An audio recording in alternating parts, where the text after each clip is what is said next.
In 1952, Eisenhower, a Republican, was elected president.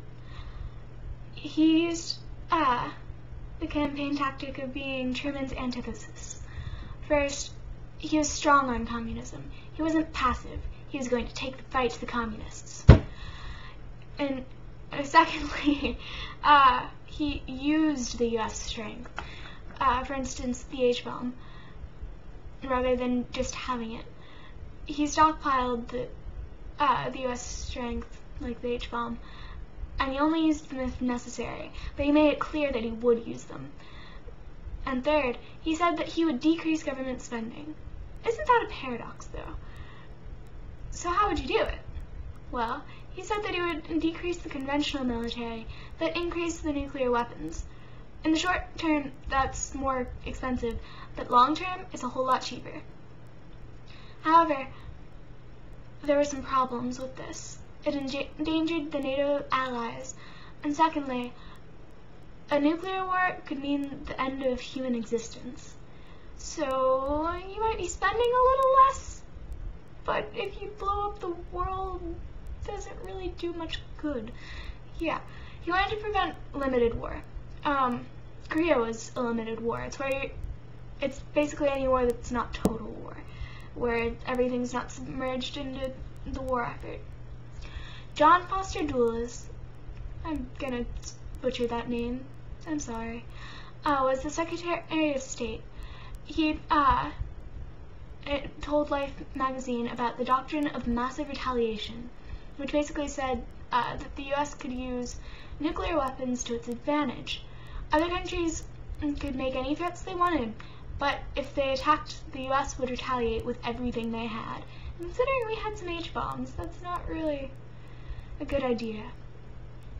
Brinkman diplomacy is the ability to get to the verge without going to war, and that's an art. If you're too scared to go to the brink, you've already lost. Essentially, it's a nuclear game of chicken, you know, who's gonna go back into the correct lane first, or whatever your variation of chicken is. If other countries knew that the U.S. had the hydrogen bomb, and that the U.S. wasn't afraid to use it, they wouldn't mess with the U.S. Charles Wilson was the Secretary of Defense. He said that an emphasis on nuclear weapons provides more bang for your buck. Punny, I know. Eisenhower didn't do exactly what he said he would do when he ran, though. He was similar to Truman in several aspects. He increased military presence, he increased military aid, and he didn't go to help during strikes in communist Europe. He didn't roll back communism, as he said. He was different from Truman in areas too, though. He increased the emphasis on nuclear weapons. Truman saw them as a last resort, whereas Eisenhower really utilized them. He also relied on the CIA. It was cheaper and faster than the military because he could get around getting congressional approval. Allen Dulles, John Dulles' brother, John Dulles, was the Secretary of State, if you remember, was the director of the CIA. So that made it a whole lot easier. He had an in. And lastly, he was more open to negotiating. Truman wouldn't negotiate. He was very skeptical, and you really can't blame him. Look at the events of World War II and how Stalin was acting at that point. In 1953, Stalin died. In June, East Germany workers began to revolt and protest in the Soviet Union. Eisenhower didn't help. He just announced over European radio what the demands of the revolting protesters were. It happened in 1953 because Stalin died, so the Soviet Union was weaker. In 1954, John Foster Dulles went and talked to Zhou Enlai, who was the Chinese foreign minister, and they discussed Vietnam. In 1955, there was the first full summit meeting. In 1956, Nikita Khrushchev came to power in the Soviet Union. He was less stubborn than Stalin. Imre Natt, say it, led a rebellion in Hungary. It was on a much bigger scale than the revolts were in 1953. Again, the U.S. did nothing, and the Soviet Union crushed it. Khrushchev started out soft and tried to get countries in the Soviet bloc to want to be in the Soviet Union. But this was seen as weakness, so Hungary rebelled, and Khrushchev became an iron fist dictator. In 1958, the Rapacki Plan was suggested.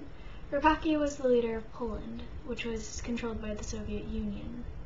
East Germany, Poland, and Czechoslovakia would get rid of their nuclear weapons if West Germany did too. The U.S. said no, and Khrushchev said that the U.S. had 6 months to leave Berlin. In 1959, Khrushchev visited the U.S. They discussed many things, including Berlin. In 1960, Eisenhower was supposed to visit the Soviet Union, but the U-2 spy plane was shot down in the Soviet Union, and spying while trying to be diplomats doesn't really look good. I mean, both sides were spying, but the U.S. was caught. So why didn't the U.S. help during these revolts? Well, they didn't want to provoke attacks, because if they attacked, the U.S. had to retaliate. Remember, plan of massive retaliation? Yeah, good stuff. Secondly, the only way for the countries to break free would be to do it themselves internally. They had to want to do it on their own. They couldn't be propped up by the U.S. because then they'd fall. In 1954 in France rethought and rejected the European Defense Community Treaty, so the U.S. was irate with France and threatened France and all of Europe, saying that the U.S. would remove its defensive presence. Anthony Eden, the British minister, helped to work it out and came up with the following. In 1955, West Germany went to NATO. First, Anthony Eden said that Great Britain could keep 4 divisions of Air Force in continental Europe at all times. Secondly, Germany could not construct ABC weapons, which are atomic, biological, and chemical. And third, Germany couldn't have an army that exceeded 500,000. They had no control over their military. NATO controlled it.